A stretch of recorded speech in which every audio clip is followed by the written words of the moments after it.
has since become a legend that whoever possesses his holy lance and understands the powers it serves holds in his hand the destiny of the world for good or evil.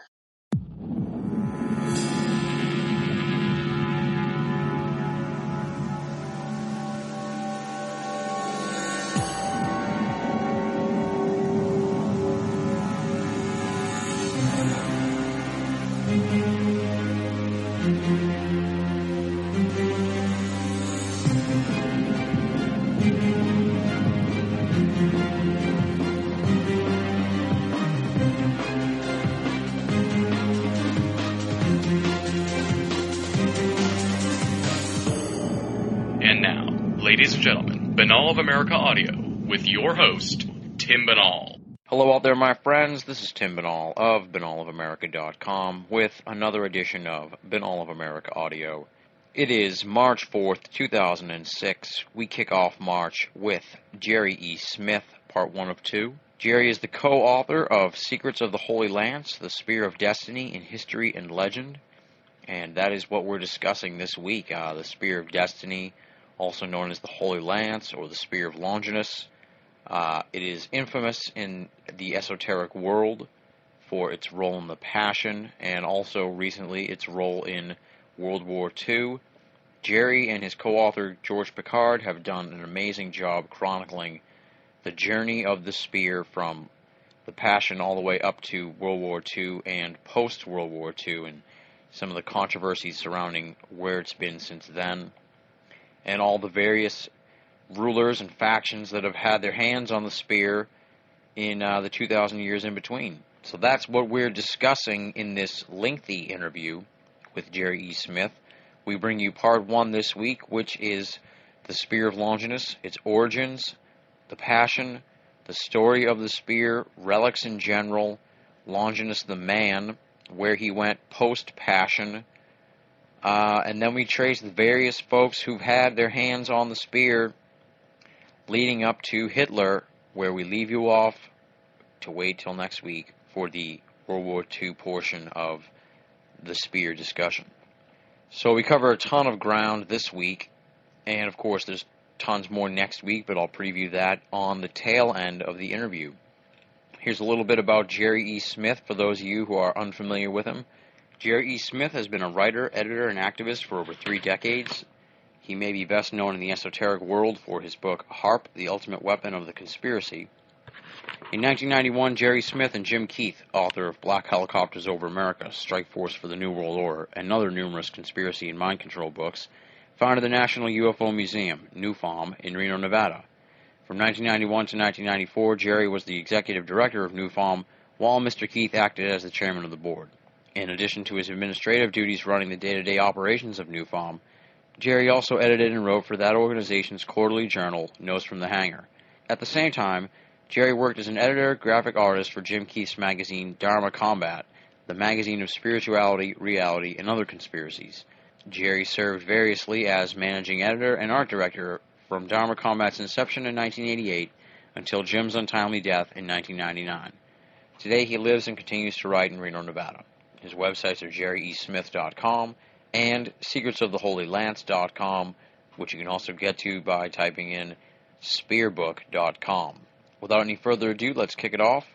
This interview was recorded on February 12th, 2006. Jerry E. Smith, Part 1 of 2 on Binnall of America Audio. Ladies and gentlemen, welcome to another edition of Binnall of America Audio. I want to welcome my guest this week, Jerry E. Smith. He's the co-author of Secrets of the Holy Lance. He's also written an awesome HAARP book. Hopefully he can tell us a little bit about that towards the end, but we're really here to talk about Secrets of the Holy Lance. Jerry E. Smith, for those of you who are uninformed, is a writer, editor, and activist for over 3 decades. His bibliography of published works includes scores of articles and reviews, over a dozen ghostwritten books, and 2 non-fiction works from Inventors Unlimited Press. HAARP, The Ultimate Weapon of the Conspiracy, and this new book, Secrets of the Holy Lance, The Spear of Destiny in History and Legend. So welcome to the show, Jerry. Thanks for coming on. Well, thanks for having me. First of all, why don't you just do a little bit of like a bio for yourself and how you got into the esoteric field in general, because you say you've been doing this for over 3 decades. Right. Well, it goes back really to grade school. I started reading science fiction at age 8 with Robert A. Heinlein's Have Spacesuit Will Travel. Got involved in the zine scene in the 60s before it was the zine scene, back when it was still all the zines were in science fiction fandom, and there were little literary magazines in those days, and the zine scene of, what was it, the 70s, 80s came out of science fiction fandom where I was back in the 60s. Did a bunch of zines, and at that time was working with Jim Keith, and Jim Keith and I did zines together in the 60s, 70s, 80s, 90s, until Jim's death in 99. The last zine we did together was called Dharma Combat, the magazine of spirituality, reality, and other conspiracies. Nice. I've been, I think my first professional writing credit again goes to Jim Keith and Jim Schumacher were writing a book together, doing alternate chapters, and Jim was writing the last chapter, and it happened I dropped into his house. We're teenagers at the time. Oh, wow. I'm 16. The two Jims are both 17.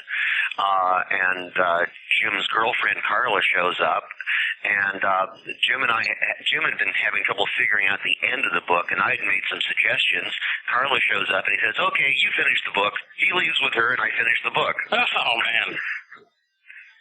I have long since lost track of how many books I've written, because most of them don't have my name on it. I did a lot of ghostwritten and manuscript correction, where guys who had a good idea but really couldn't write would come to me, and I'd clean up their manuscripts. And some of them sold and some of them didn't, and some of them I'm not quite sure which ones were which, so I think altogether I worked on about 40 books, of which about 12 of them were written wholly by me. And did he span like the whole range of esoteric topics, or were they like mainstream type books, or what? A variety of things. I tried getting into fiction, so I've written a couple of science fiction books and a western, and some mainstream, and I even tried. I wrote a romance. That's the word I'm looking for. Just dabbling at it, and then I got into nonfiction and really hit my stride with nonfiction. And unfortunately, my first nonfiction book still hasn't sold. Oh man! I wrote it on spec, and that was the last book I've written on speculation. If you're a home builder, you can build a home on spec and pretty much assume sooner or later you're going to sell it. You write a book on spec, and sometimes it just sits in your filing cabinet for the next decade or two. Yeah. So that book was Toppling the Pyramid: A Practical Guide to Overthrowing the New World Order. I can see maybe why it hasn't been printed yet. Yeah. We're keeping it down. So my next book was Harp, the Ultimate Weapon of the Conspiracy, and I cannibalized a lot of stuff out of Toppling to go in Harp. My book about Harp is not about how Harp works.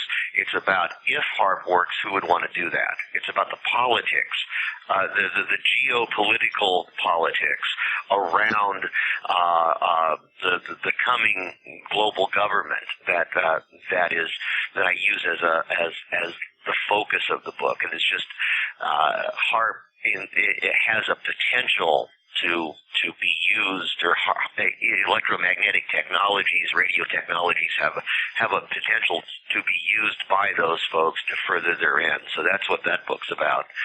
And then the most recent one is Secrets of the Holy Lands. This came out last July.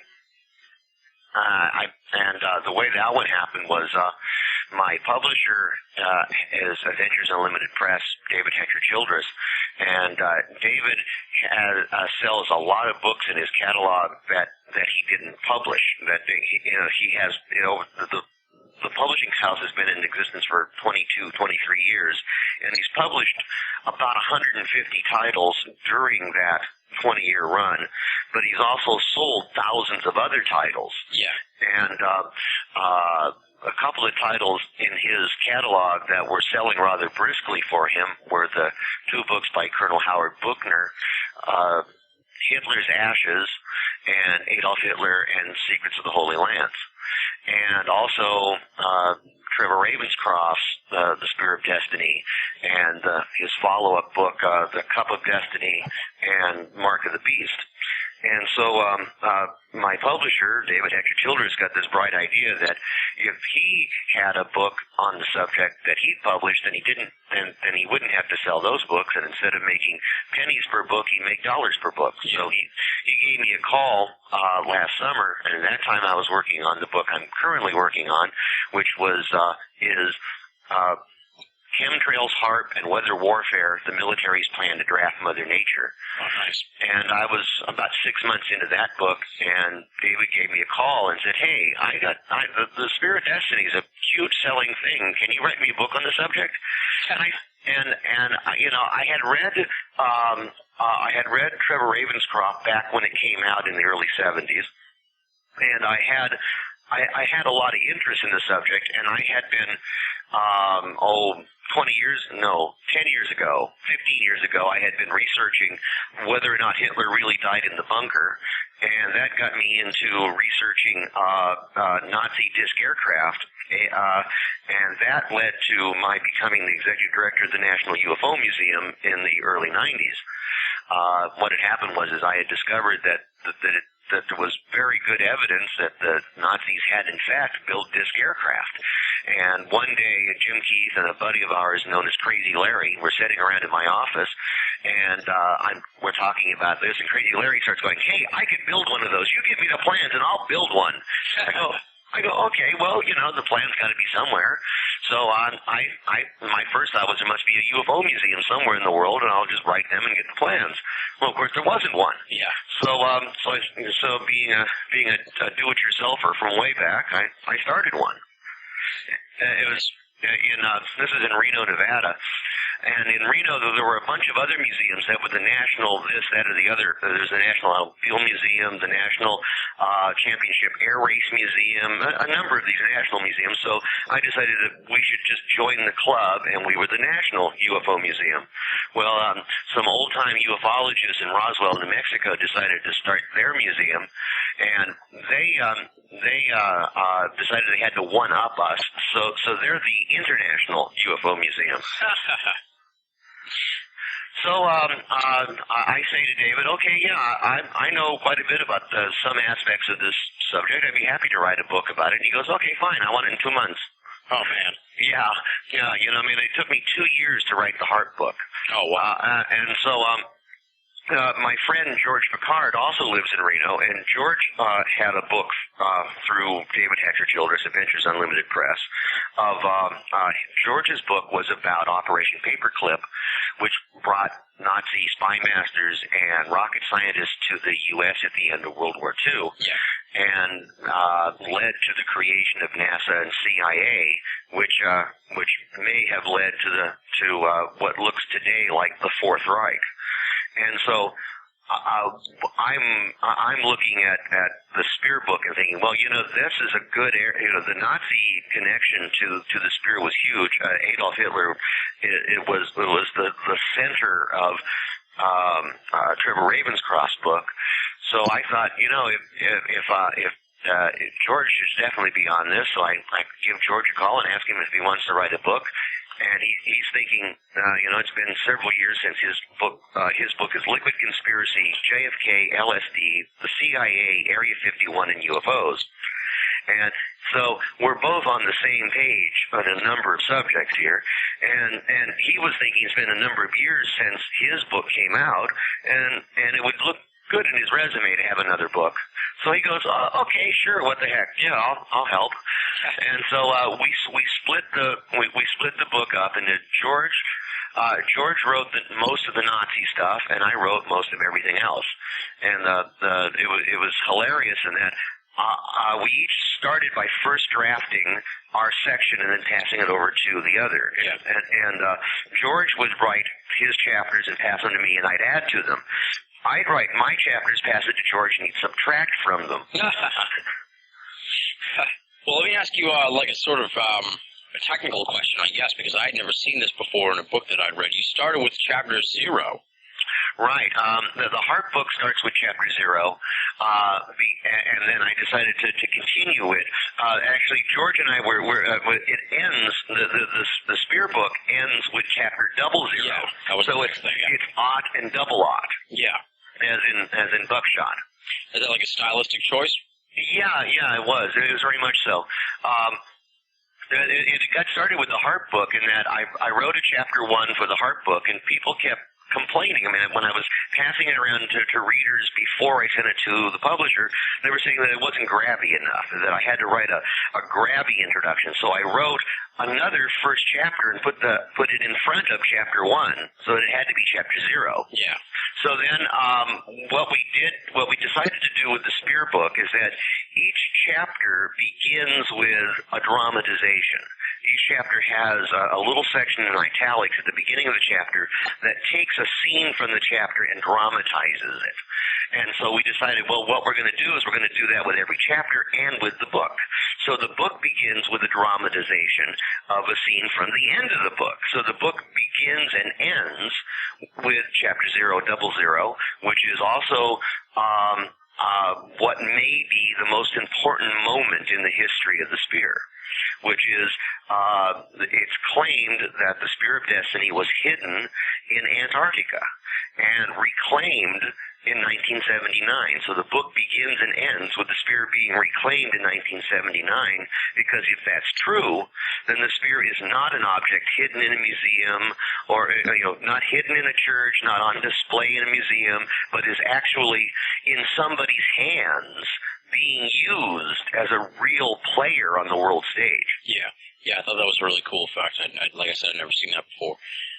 And also on the cover of the book, now this is what would be considered the Spear today, the mainstream. Like if you wanted to go see the Spear, that's what you'd see, is the one that's on the cover. Right, the one that's on the cover is the one that's in the museum in Vienna, and there are numerous objects around the world claiming to be the Spear, and I'm sure we'll get to that. Yeah, I just wanted to ask that because as I'm reading the book, I'd keep flipping back to the cover to sort of like picture it in my mind. So it's cool to know that I wasn't wrong.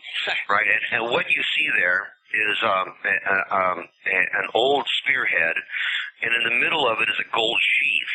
And if you look very closely, you can see that there is a pin or a nail attached to the spearhead, and is kind of woven into the spearhead, laced in with wire. That's silver wire holding in a nail that supposedly is a nail from Jesus' cross. And then now you say that's the spearhead, so that would attach to like a long staff. A long staff. It would have been about it was reported as being twice a man's height.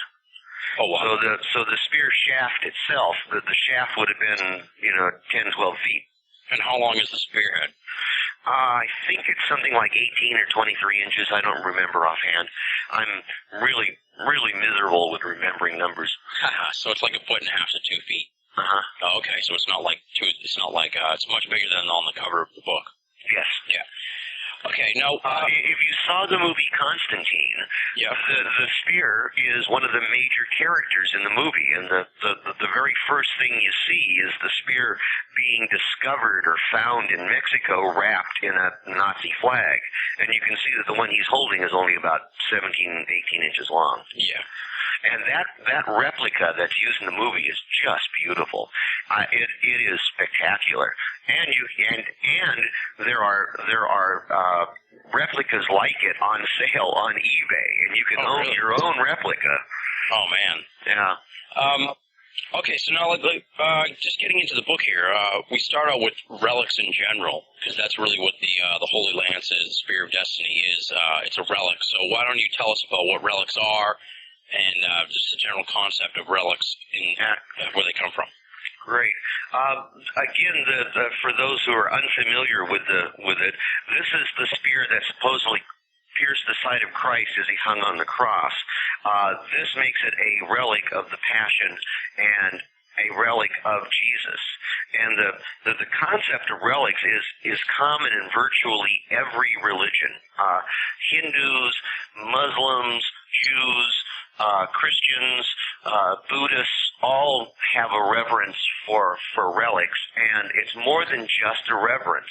It's more than, the thing is not just a memento or a keepsake because somebody famous used it and you look at this thing and remember that somebody, but it's believed that the saints, the prophets, the gods were supernatural, and that the relic, because it was directly physically associated with the prophet, the saint, or God, it has itself been imbued with the supernatural. The idea is that the natural world that we live in is subservient to, is less important a world than the spiritual world. The supernatural is the real universe. If we are indeed imperishable, immortal spirits, we live in the supernatural world, and the world of our senses, the natural world, is a passing fancy, something we're only going to see for 50 or 100 years, and then spend the rest of eternity on the other side. So the idea is that the other side is always leaking through to this side. That the supernatural has an ongoing daily impact on us. Indeed, many surveys over the last few years have shown that the majority of Americans, something like 95-98%, believe in the God of the Bible. Wow. 85 to 90% believe in angels. 75 to 85% believe in demons. Americans believe, as their great-great-grandparents have believed, as their great-great-great-grandparents have believed, that there is a spiritual world, and the spirits move among us and do things. And part of this is shown in the relics. And in Catholicism, there are three classes of relic. A first-class relic is something that was actually physically a part of the saint or prophet, such as a bone or a hank of hair. Yeah. And then the second stage or second-class relic is something associated with that entity, such as a sandal. And a third-class relic is something that is brought to the shrine and is touched to the higher class relic. Yep. Such as when the Spear of Destiny was on display in Nuremberg in the 1500s, Queen Isabella of Spain sent a piece of muslin to be pierced by the spear in hopes of making it a third class relic. Okay, now, what are some of the examples of these relics outside of the more famous Spear of Destiny and well, there's the crown of thorns. The shroud of Turin is probably the most famous relic of the Passion. Yeah. But it's also believed that the crown of thorns existed, and there are about 70 thorns from the crown of thorns scattered around Europe in various churches and synagogue or churches and chapels. Yeah. And then there are pieces of the true cross. It's believed that the pieces of the true cross are around. In fact, it was quite a little cottage industry for a while, to the point where a famous priest 500 years ago once commented that there were so many pieces of the true cross that you could build a boat from them. Now, do you think all these, now it seems like what you just said, there were a lot of relics back in the day. Are there a lot of relics still around today, or is it sort of faded into obscurity relatively because of, skepticism of people in general? I would say that it virtually any Buddhist temple you go to is built around a chamber for holding relics called a stupa. In fact, usually the way it goes is they build the stupa and then they build the temple around it. Oh, wow. Most Christian churches in America are relicless, simply because the relics didn't get here. Yeah. But you go to Europe, and the overwhelming number of churches in Europe have a reliquary somewhere in it, and a piece of Saint Anne or a bit of John the Baptist or a bit of this, a bit of that. Yeah. They're particularly and it seems to be pretty much universal throughout Europe, East and West. I don't know how much people still venerate the relics, but they are definitely there. And the argument over some of these just doesn't go away, such as the Shroud of Turin. Yeah. And now moving on to the Holy Lance. Why don't you go a little in depth about what the Holy Lance was, and like you said, it was the lance that pierced the side of Christ. Right. Tell me a little bit about that. What we know from the Bible is it's mentioned in 4 places in the New Testament, most prominently in John, where it's telling the story of the crucifixion, and that what we know is that as crucifixion is a particularly gruesome way to die. As long as you can keep pushing up with your legs, you can stay alive, because the way you die is you don't bleed to death. You don't have serious injuries. What you have is your own weight on your arms, and once your full weight is on your arms in crucifixion, the chest muscles are constricted, and you suffocate, you strangle yourself to death. So as long as you keep pushing up, keep pulling the weight off of your arms, you can stay alive. So it takes many hours. The common crucifixion is 12, 15 hours. And this is 12 hours of hanging there in pain, knowing you're going to die soon, and that you're just keep, and so you end up being exhausted both mentally and spiritually as well as physically by the time you finally give up and just can't push another time and end it all. Yeah. And so Jesus' crucifixion was scheduled on Friday before Passover, and that's a violation of several Jewish laws that there cannot be, if a man is put on a tree, he cannot be on the tree on the Sabbath. He cannot be killed on the Sabbath. He cannot be buried on the Sabbath. So they had to have him dead and down before sunset, because the Sabbath starts at sunset on Friday and lasts until Saturday, where it's dark enough to see 3 stars. As the day wore on, and Jesus and the 2 common criminals he was crucified with showed no signs of dying anytime soon, the priests went to Pilate and asked Pilate to send some soldiers around to break the legs. With the legs broken, they can't push up and they'll die. Yeah. So the soldiers went to the 2 common criminals first and broke their legs, and then came to break Jesus.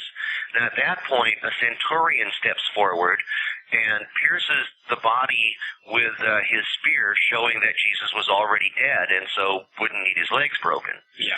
Now that's what's covered in the New Testament. Also, it mentions that when the body was pierced, out came the water and blood. Now, in the Apocrypha, in some of the books that have been taken out of the Bible, such as the Gospel of Nicodemus, also known as the Acts of Pilate, it tells us a great deal more about this centurion. Supposedly, his name was Gaius Cassius Longinus. Gaius Cassius Longinus was elderly and going blind and had spent his entire life in the service of Caesar and was sent to Judea and then put on light duty. And they'd taken him off of having to do the military grunt work and put him on what is essentially an intelligence gathering mission. You might call it Red Squad. He was sent to follow Christ around and report back on what this agitating leader was doing. And in the process of doing this, he heard many of Christ's sermons, may have seen some of the miracles, yada, yada, and may well have come to, if not be a believer, be teetering on becoming a believer. Yeah. The breaking of the bones is an act of ignominy. It's something you do only to somebody you hate.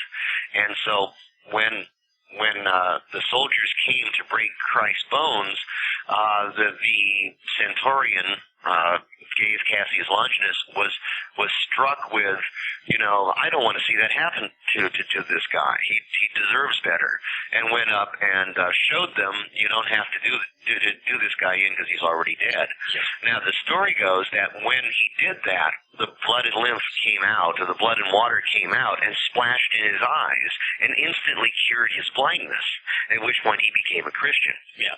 Now, the numerous objects that are claimed. Oh, I forgot one important point. It has since become a legend that whoever possesses his holy lance and understands the powers it serves holds in his hand the destiny of the world for good or evil. Yes, that's the big. That is why the Holy Lance is so That's important. why it's called the Spear of Destiny, exactly. So it's also called the Spear of Christ, the Spear of Longinus, and yada yada. Yeah. There are several objects that claim to be it, and the reason is because there is several stories as to what happened to Longinus after the crucifixion. One of the stories is that he went east, following in the footsteps of Paul, and ended up in or around Armenia. And there is today a spear or an object in a church in Armenia that they claim is his spear. The problem is that everybody who's looked at it says it's not a spear. It's a standard head. It's a flagpole top. Yeah. It just is shaped like a spear. That kind of lets that one out. Mm-hmm. Let's see. Then there's also the story that he never left the Holy Land, that at becoming a Christian, he was then persecuted for being a Christian and got himself arrested and put to death with the other Christians there in the Holy Land, and that his spear stayed there. A spear, reported to be his spear, was on display in Jerusalem up until about the 6th century. Around the 4th century or 5th century, it got broken, and the tip of it got broken off. And the tip was given to a king who took it back to what is now France. And that spear head tip remained on display until the French Revolution, where it vanished. Okay. The body of the spearhead was last seen in Jerusalem about 640 AD, and then Jerusalem was overrun by the Muslims. And it turns up again in the 1400s. And the way it turns up is the caliph, the leader of all the Muslim world, dies, leaving 2 sons and no clear heir. And the 2 sons have a battle, a war between each other over who's going to end up ruling the Muslim world. Yeah. And one son wins and one son loses. And the losing son bugs out and goes to the Templar Knights, who are also the Knights Hospitaller of St. John. And because they are the Hospitallers, they give him hospitality. Yeah. And they put him up for a while. And then they decide, this guy would be better with the Pope. And they send him off to the Vatican. Now, the winning brother realizes that the losing brother knows all kinds of stuff about him. Yeah. And that it would be really good if the Pope didn't learn all this stuff about their yeah, right. So the winning brother, and I'm not saying their names because I cannot pronounce them. It's okay. You know, the losing brother's name is usually spelled C-I-Z. Oh man. Yeah. In most books, the C is got a accent grove at the top, and the Z has got a thingy at the bottom, and I have no idea how to pronounce that. Exactly. So the winning brother offers to buy the losing brother from the Pope, and offers an obscene amount of money, just piles of gold, and the Holy Lands. So the Pope trades in the losing brother who dies almost immediately, and ends up filthy rich, or I'm sure he already was filthy rich, but he gets a whole lot richer, and the Spear of Destiny, or the Spear of Longinus, moves to the Vatican and stays in the Vatican, and it's there now. From what I've read, the object about 100 or 200 years ago was built into, walled up inside a decorative structure that holds up a roof over one of the Pope's thrones. Oh wow. Apparently there's like 4 posts to hold up this roof, and there's some Christian magic item in each of the 4 posts. Huh. And one of which being the Spear of Longinus. Yeah. Now the Catholic Church admits, yeah, we have it, and what's it to you? They do not make any claims about it. They do not say it is. They do not say it ain't. They just say, yeah, we got it. Yeah. And then there is the story that Longinus went north. And this is the story we cover in our book, Secrets of the Holy Lands, is that, remember, Christ could not be killed on the Sabbath, nor could he be buried on the Sabbath. And so Joseph of Arimathea claims the body and puts it in his own tomb, which gets Joseph in Dutch with the Jewish Sanhedrin. The Jewish state was a theocracy. The civil government and the religion were one and the same. And so he gets in trouble with the priests, and ends up leaving. And the story is that he was a tin trader, and the tin came from Great Britain, or from the British Isles. So he and Longinus go to Britain, and he forms it's believed that he was part of creating Glastonbury Abbey, and the Longinus's spear may have moved after Longinus to Queen Boadicea, who led an uprising. And this is where the myth really starts to crank in, is that Queen Boadicea slaughtered at least 25,000 Romans. As long as she had the spear, she was invincible. The Romans only won because they took her, they attacked her at night while she was sleeping, and didn't have a chance to use it properly in battle against them. This belief that the spear makes its claimant invincible is repeated throughout the next 2,000 years. And there are many times where it does indeed seem to make its owner invincible. Charlemagne, 800 years later, has the spear, and Charlemagne not only wins every battle, but says the spear did it. And indeed, here we see, I know I'm jumping the story a little bit here, but this ties in with this whole legend of the spear, is that the legend of the spear includes all these supernatural phenomena that occur around it. Probably the most famous of which is Constantine's vision, and I know we'll get to that in a moment. But Charlemagne seems to have what in today's terms would be precognizance. He said that with the spear, before a battle, he saw how the battle was going to go. The spear showed him the battle, showed him how to win the battle, and so with this precognitive knowledge, he won 49 out of 49 battles. Oh, wow. Now, the spear that goes from Longinus to Queen Boadicea and then Charlemagne and obviously Constantine, this is the one that traces itself to Vienna today, right? That's what Vienna says? Yeah. Now, what we know about the one in Vienna is much more convoluted than that. We know that Boadicea had a spear. We do not know if it is indeed Longinus' spear or not.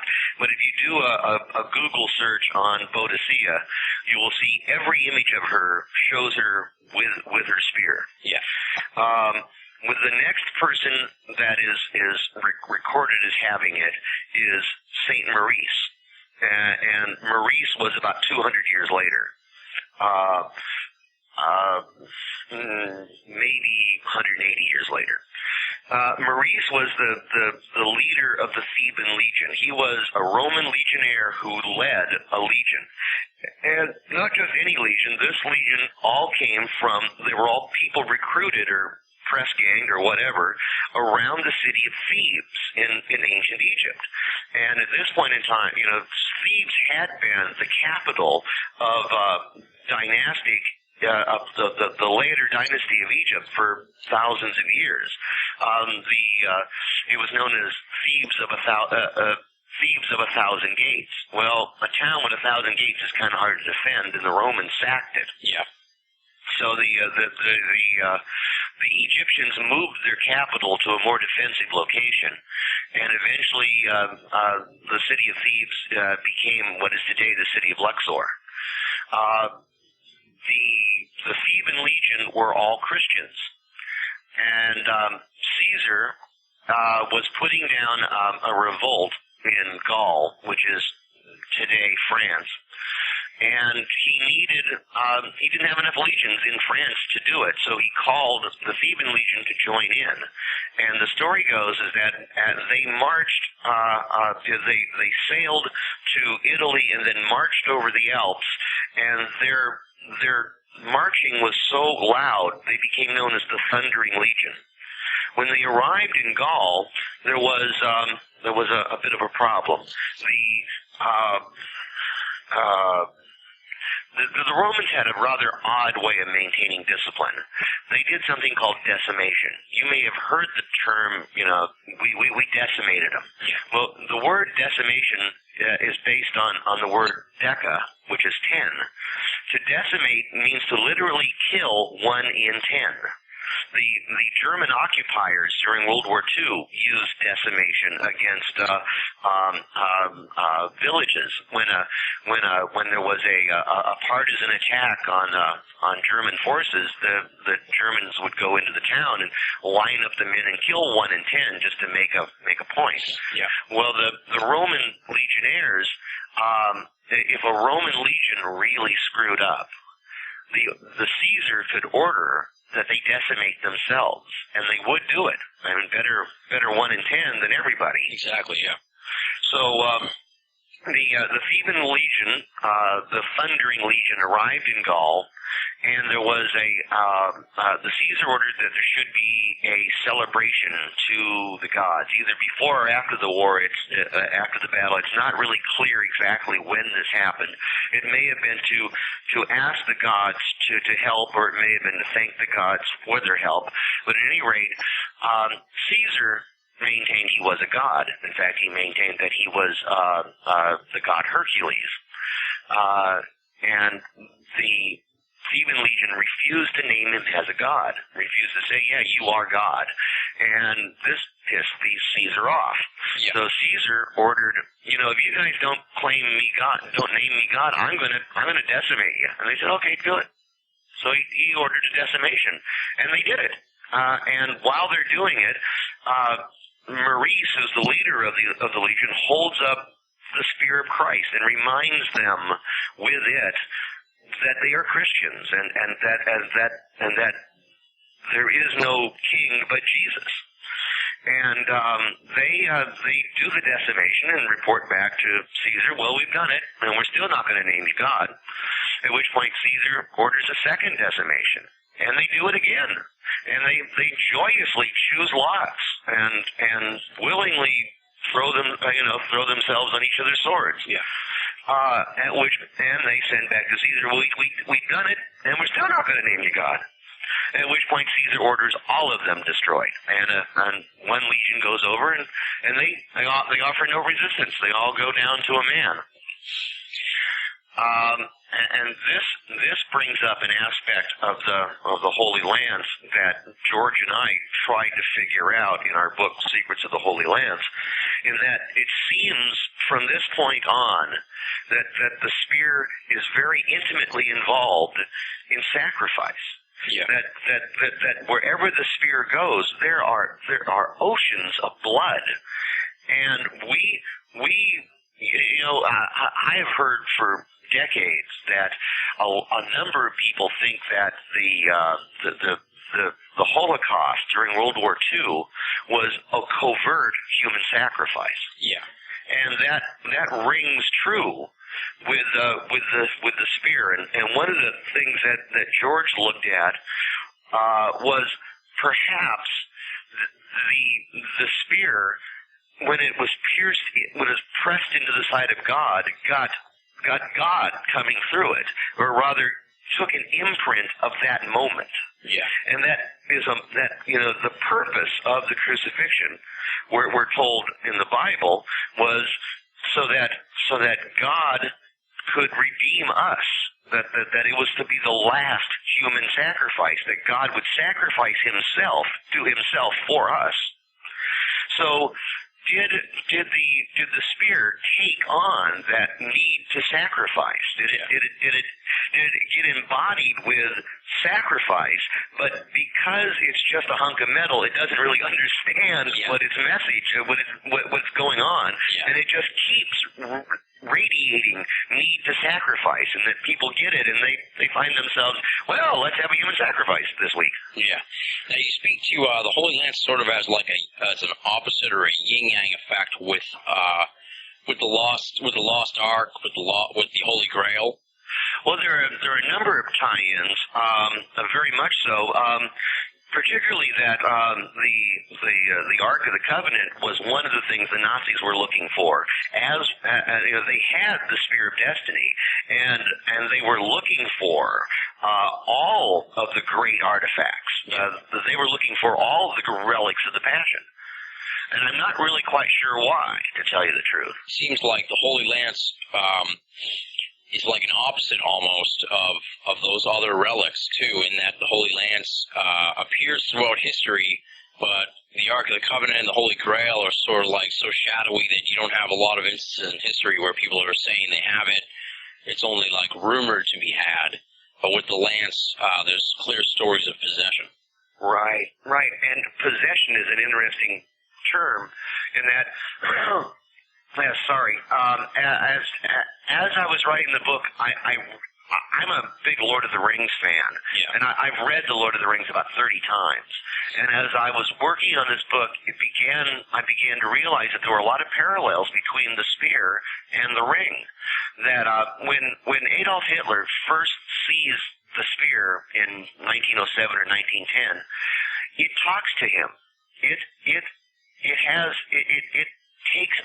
takes over his mind and shows him something. There are numerous places. Constantine repeatedly said that it talked to him. It told him to abandon Rome and to set up a new capital. I know we're jumping ahead a bit here, but I began to realize that that's what the ring did. That I began to see that there were these tremendous parallels between the One Ring and the spear. And again, there was an emanating force. There was an evil spirit behind the One Ring, and there seems to be an evil spirit behind the spear. If the stories about the spear are true, there is if the supernatural that comes through either can be warped or is warped. Yeah. And you speak to that they scientifically tested the Holy Land. Oh, right. We were covering the spear in Vienna. And I got off on the spear in Vienna. We have solid evidence of solid provenance, a chain of custody on it from about 1400 to 1938. Yeah. Prior to 1400, from 800 to 1400, it's believed to be the same object. Yeah. You can kind of trace back the provenance to Charlemagne. Prior to Charlemagne, all bets are off. But we do know that the St. Maurice had some spear, which was believed to be the spear. Yeah. And then Constantine the Great had a spear that was believed to be the spear. And you can sort of trace the spear that you trace has an overwhelming pattern of war, and like the people that claim it, they don't just claim it and it's just around. Really, it's a lot of times it's an intricate part of their empire building and empire collapse, right? Absolutely. Particularly right after Constantine, there were numerous possessors of it who used it in battle. Not necessarily using it as a weapon, but having it brought with them into battle and having the battles go their way or not because of it. Yeah.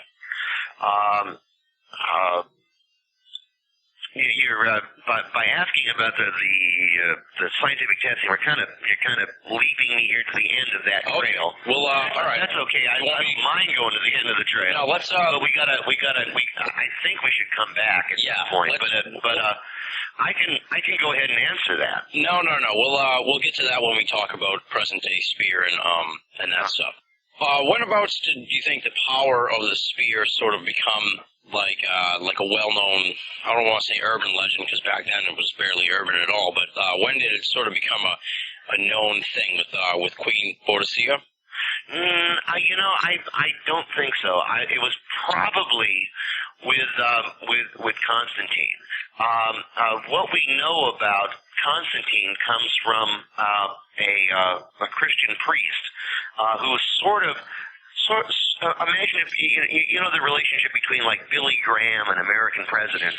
Well, this priest had that same relationship to the latter emperors of the Roman Empire, and I'm never really quite sure how to pronounce his name. I think it's something like Eusebius, Esobius, Eusebius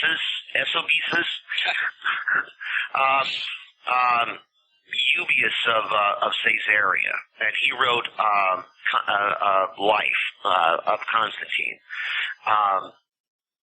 and in it he is very, very adamant that Constantine had the spear of the Christ and knew he had the spear of the Christ and used it in a very dramatic way. It was always marched at the head of Constantine's armies. When Constantine called the Council of Nicaea, he held it in his hand the whole time during the entire conference. Well, let's back up a bit here. Constantine may have gotten it from his father-in-law, who was the same Caesar who ordered the decimation of the Theban legion. Yeah. And we speculate. We there's nowhere was it recorded how or when Constantine got the spear.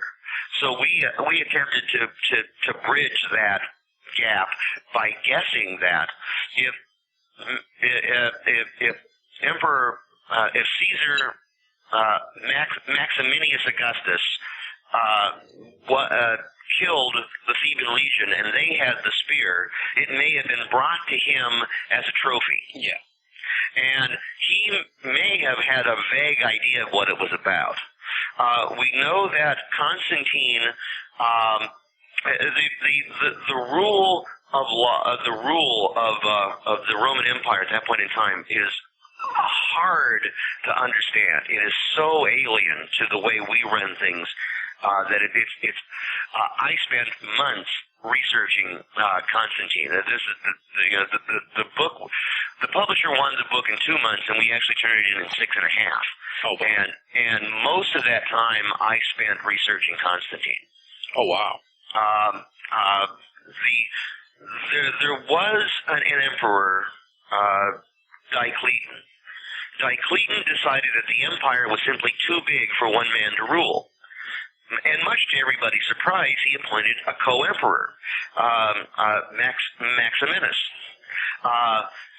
And they each named themselves as being gods. Maximinus, Max calls himself Hercules, and I forget, Diocletian, I think, called himself Job.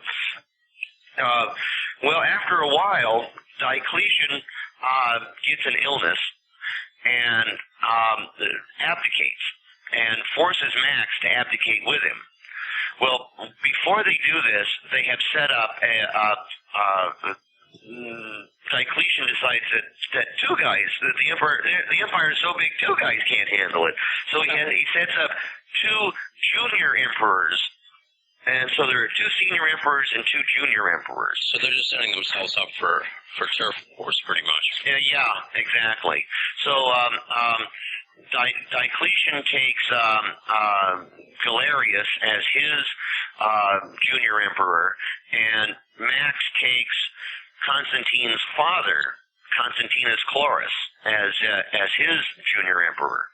Well, they a number of strange things happen, and it ends up with Max's son holed up in Rome, claiming to be the one and only emperor, and Constantinus Chlorus's son being in charge of Constantine Chlorus's army. Chlorus had just died, and the soldiers proclaimed Constantine emperor. And oddly enough, this was the norm. For the last several hundred years of the empire, the soldiers proclaimed who the emperor was going to be. The darndest thing.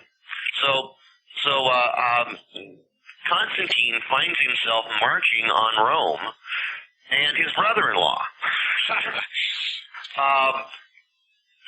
There is a famous battle, the Battle of the Milvian Bridge, which this is where the spear really appears. And we have a website, secretsoftheholylands.com. Easy to remember is simply spearbook.com. Just type in spearbook.com, it'll take you over to it. And we have an image gallery of important images of all this stuff. And one is a famous painting of Constantine fighting the Battle of Milvian Bridge. And in this painting, you see he's holding the Holy Lands, and there's an angel floating over his head. Oh, wow. Now, what had happened was, on his way to Rome, Constantine had the spear and had a vision. And this is one of the most famous stories in Christendom. I'd heard about it most of my life. Cornell Wilde starred in a 1960 Bible epic called Constantine and the Cross. It's a sort of an amusing, nutty little film. The only thing they get right is the names. One scene in the movie actually happened in reality, which was Constantine Chlorus's troops proclaiming his son Constantine emperor. That's the only scene in the entire movie that actually happened. Oh man! So as Constantine is marching on Rome, he has the spear and he has a vision, and he sees in the sky a sign, and he hears the phrase, "With this sign you will conquer." Now that, in today's parlance, is clairvoyance and clairaudience. Yeah. He sees a vision. He sees the sign, and the sign is, it looks like a capital P superimposed with a capital X. It's called the labrum, and it is the first two letters in the name of Christ written in Greek. He then had that sign. He didn't see a cross, even though the movie shows him seeing a cross. He sees this odd Greek symbol, and orders the Greek symbol painted on the shields of all his soldiers.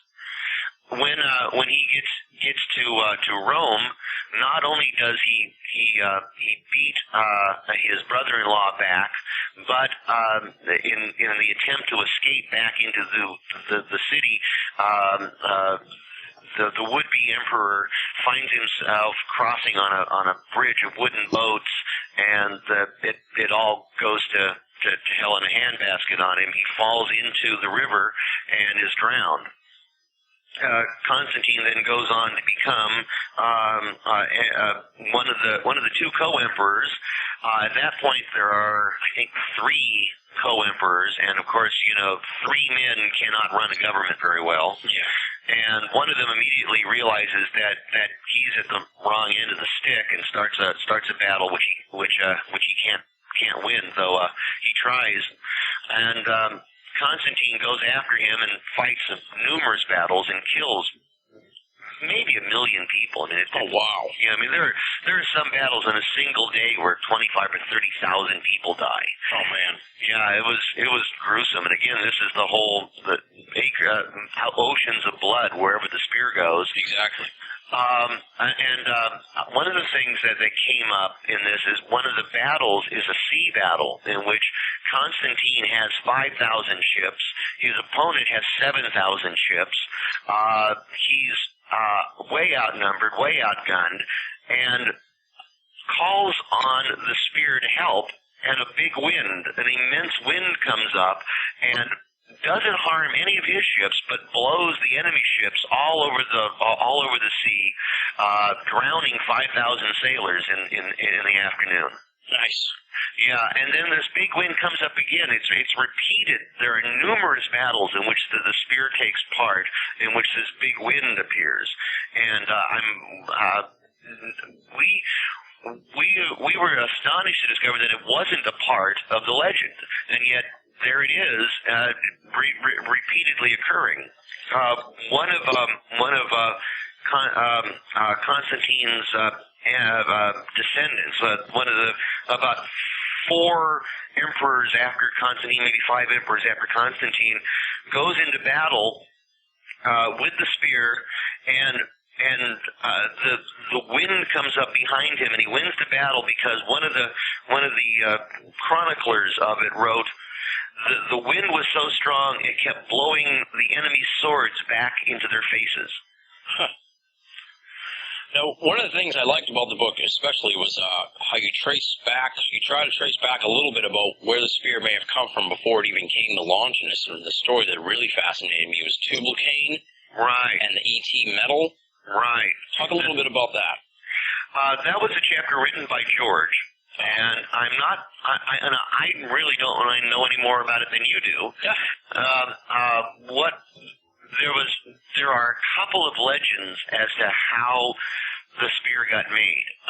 One of the legends mentioned, I believe, in the Gospel of Nicodemus, is that the spear had some sort of magic on it, that it had been given by Julius Caesar to Longinus's grandfather for bravery in battle, and grandfather passed it to father, who passed it to son, and that the spear was always sharp.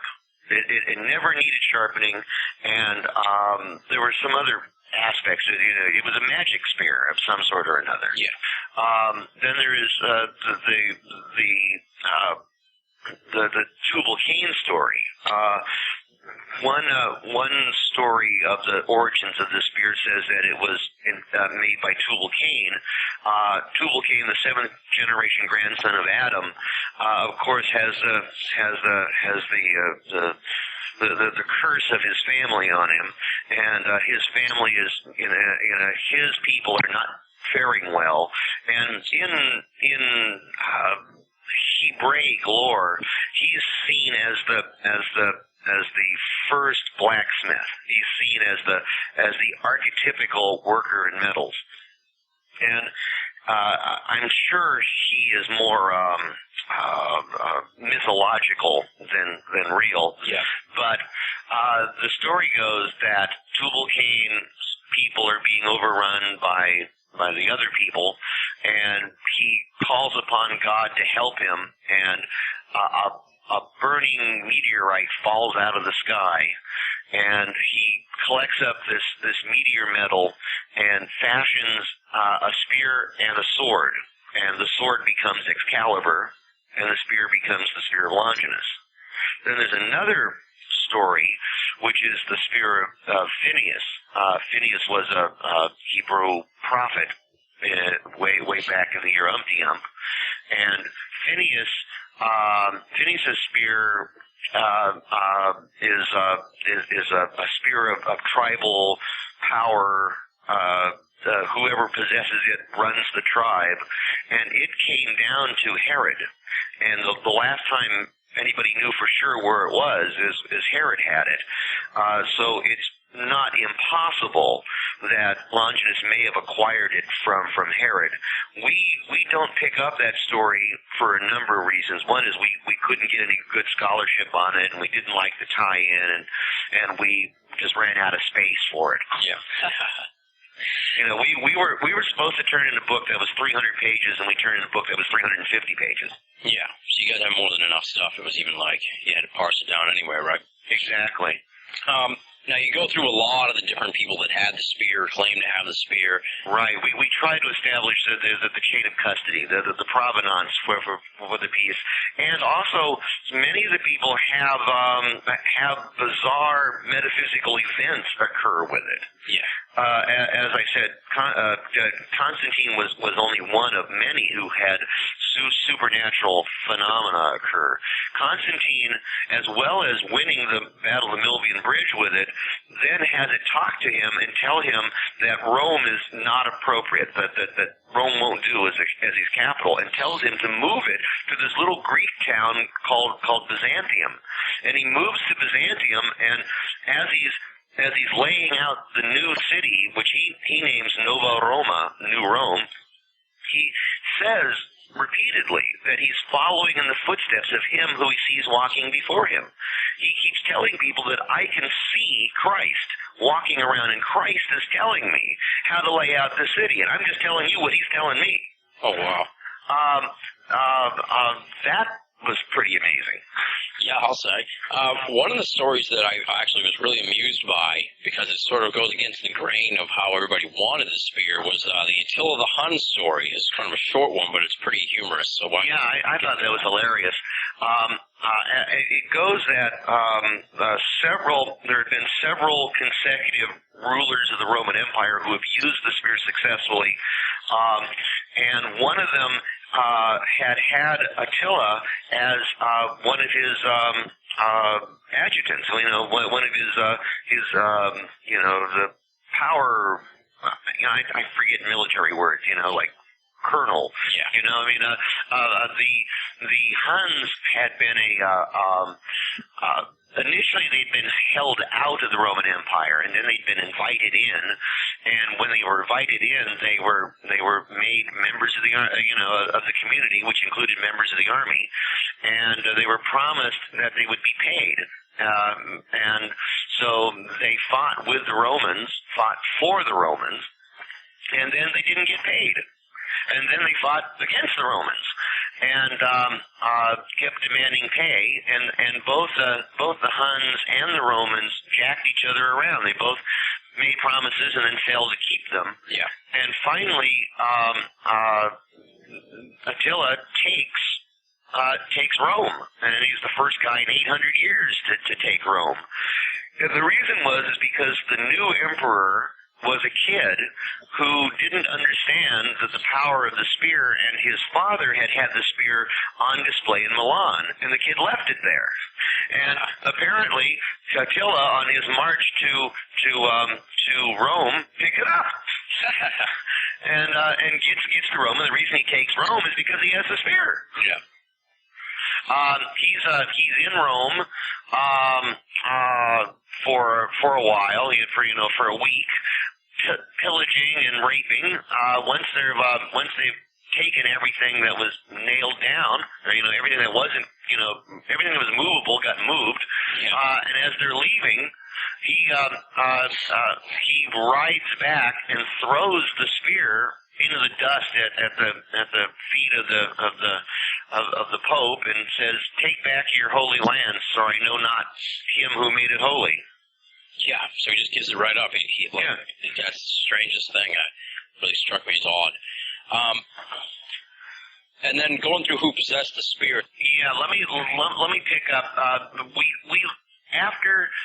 After Constantine, there is a fairly well-established provenance, a chain of custody for about 6 or 8 emperors, about 300 years worth, more or less. And the last one we know to have it is Justinian. And again, the spear spoke to Justinian and told Justinian that it was okay for him to close down the Hellenistic schools, to close every school that was not teaching the Bible. So the Bible became literally the only book you could read. And even then, you couldn't read it unless you were of the ruling class. Yes. So that's what gave us the Dark Ages. Justinian is revered as one of the greatest people by the Catholics, and just about everybody else thinks he was one of the greatest jerks of all time. Not only did he give us the Dark Ages, but he also gave us a well-endowed Islam, because he was trying to get. He was an Eastern Roman emperor, and he wanted to rule the entire empire, which the empire had lost the western half of the empire for 100 years, and he squanders a huge fortune and fights a battle and does succeed in taking back the western half of the empire. Well, and while he's doing this, he's paying off the Persians to not. He's paying them to not invade.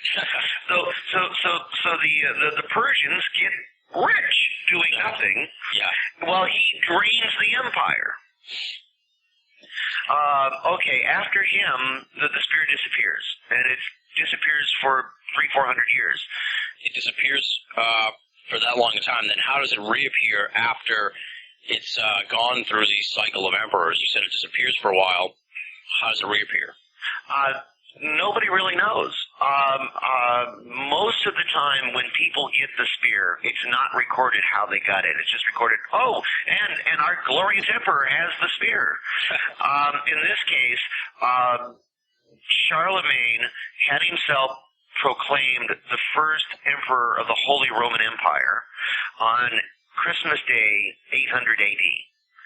And he is dubbed the emperor by the Pope using the Holy Lance. And nobody really knows how it came to him, but there is an interesting facet. He was the king of the Franks, and the Franks are the people who today are the French and the Germans. Yeah. And there were 2 major branches of the Franks, 2 major tribes of Franks, and they were the Merovingians and the Carolingians. The Merovingians may ring a bell with some of your listeners. If you saw the second Matrix movie, a character is named the Merovingian. Yeah.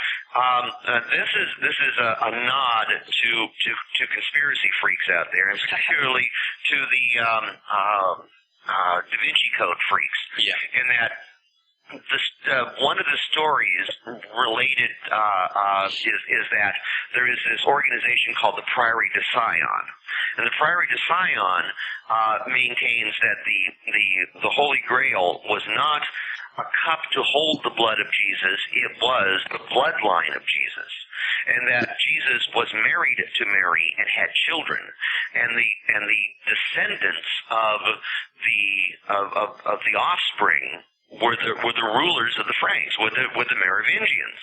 Now, the last Merovingian king was offed by the Pope. That was Dagobert II. Around the same time that that Charlemagne proclaimed himself. The two major branches of the Franks, the Carolingians had a tribal spear that whoever possessed. No, I take that back. The Merovingians had a tribal spear, and the spear was whoever possessed it, like the spear of Phineas. Whoever possessed it was the undisputed ruler of the Franks, and it gave him the power of life or death over all Franks. Well, Constantine one-ups the tribal spear by pulling the God spear. Yeah. And we believe that the evidence strongly supports that it was a scam. It was a hoax, an absolutely brilliant scam. You asked me earlier about the testing of the spear in Vienna. We can establish a fairly coherent. We can establish the provenance that the object in the Vienna Museum was probably, in very high probability, the same spear that dubbed Charlemagne. So from 800 Christmas Day 800 AD to 1938, we have an established track. In 2003, the spear in Vienna was tested. It was tested by a team led by Dr. Robert Feather. Feather was granted very special rights.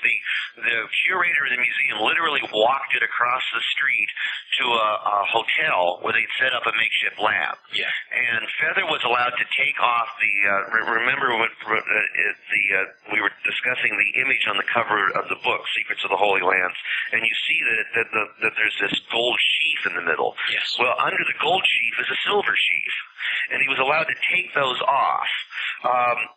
Apparently what happened is the third Holy Roman Emperor decided that the spear wasn't powerful enough. It wasn't magically powerful enough by itself, and he got a nail from the true cross. Now, he had a jeweler insert the nail into the spear. Now, the jeweler carved out a piece of the spear in order to insert the nail in, and in doing this, weakened it and broke it. Oh man! Now, he created.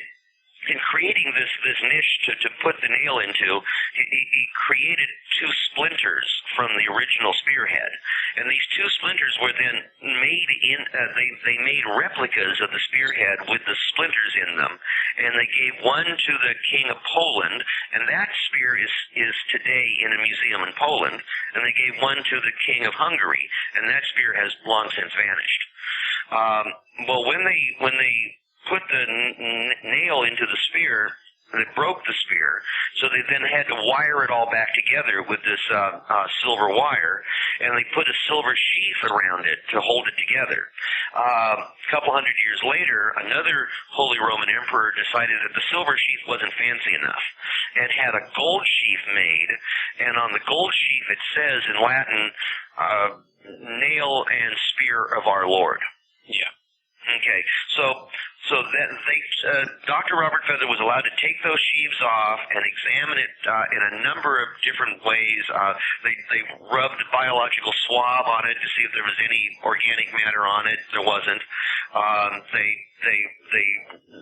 did radiofluoroscoping and a number of things that I have no clue what the heck they are. But they established that the spearhead was probably made in the 6th or 7th century. Now, that would make it 100 or 200 years old when Charlemagne claimed it was the spear of Christ. Yeah. Well wrong. You know, it obviously could not have been. Yeah. It obviously could not have been the spear that Constantine had.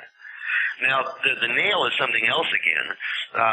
The nail does conform to a first-century Roman nail, but it's very small. It probably would not have been used in a cross. It was probably more like a pin. It might have been used in like a box. Yeah. So it probably had nothing whatsoever to do with Christ. That's what Robert Feather and his team found. Okay. So the likelihood of the object in Vienna being the object is pretty slim, but there still has been from 800 to 1900 thousands of stories of strange metaphysical supernatural events occurring around this thing. Exactly, yeah. And then it moves on to the Templar Knights, Napoleon, and then we go on to Hitler. Right. What we know is that it was with the early Holy Roman Emperors, and then it vanished and was found a couple hundred years later in the Tyrolean Alps in a little monastery. Oh, weird.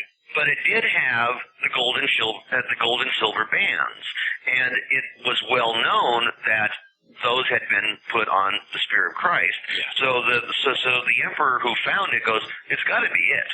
Yeah. And I think everybody is pretty much on the same page. It's got to be it.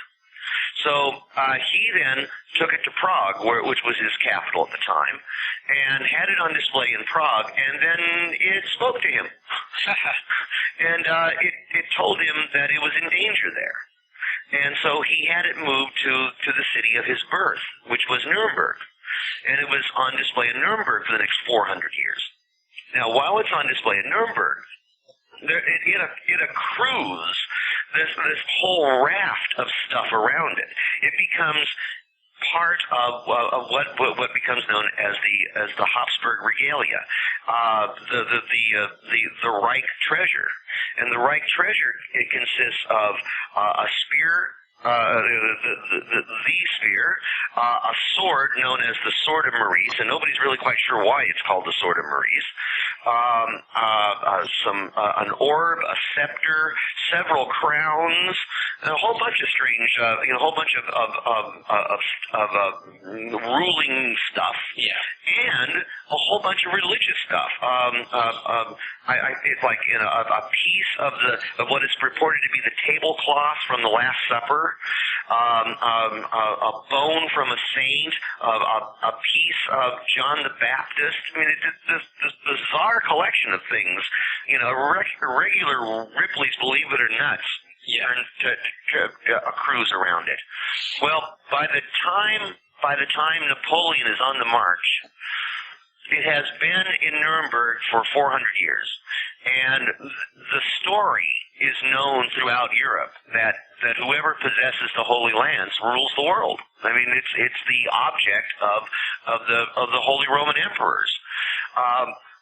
And so the people in Nuremberg, when Napoleon is marching on Nuremberg, they get word that he wants it, that he's going to Nuremberg to get it. And they go, whoa, if he gets it, he's going to rule the world. Yeah. And so they hide it. The problem is they gave it to a certain nobleman who wasn't all that noble. And he sneaks it across the border into Austria and keeps it safe from everybody. Napoleon loses at Waterloo, and the Holy Roman Empire falls apart. It ceases to exist, and then the nobleman who has the right treasure collection goes, cool. There's no legal owner to it. I can do what I want with it, and he sells it to the Habsburgs, who have ruled Austria for 400 years and are filthy rich, and they buy it and put it in their palace as something for people to file through and pay a couple of shekels to see. Yeah. And that's where it remained until the Anschluss. That's where Adolf Hitler saw it the first time in 1907 or 1910. There are various reports. It's hard to nail down which of those two dates it really was. But Hitler, was a very down and out. He was a bum living in flop houses, and he was trying to make it as a painter. He'd been rejected from going into the art academy, and he blamed the Jews for no logical reason for keeping him out of the art academy. And he's trying to make it as a painter, and one day he just has a hissy fit and rips up all his paintings, and it's a cold, blustery fall autumn day, and he goes into the first door he sees to keep warm, and it turns out to be the museum. And he's just sort of wandering around in the museum, and he hears a tour group, and the tour guide tells points out the Holy Lands, and then tells the group he's guiding the legend of the lance, which is, whosoever possesses this holy lance and understands the powers it serves holds in his hand the destiny of the world for good or evil. And Hitler goes, whoa! And after the tour group moves on, he walks over and looks at it, and he is transported. He goes into a trance, and he sees himself as in a past life as one of the Holy Roman Emperors, possessing the spear and using it as his talisman of power to rule the empire. And he comes back to himself and wonders, what the hell just happened? Yeah. And goes off on researching this thing and becomes absolutely obsessed with it. And let's give out your websites here. It's jerryesmith.com, and that's JERRYESmith.com, SMITH. And for information about the book, it's spearbook.com. That's SPEARBOOK.com. And if you want to just pick up the book, if you want to just call the number is 1-800-718-4514, and that's the Adventures Unlimited press order line. Righto. 1-800-718-4514. Call during normal business hours, and Beth and Mary will be happy to take your order. Yes, and tell them you heard the interview on Binnall of America Audio. Now, to get an autograph copy, go to Spearbook. At spearbook.com, you can get a copy autographed by both the authors.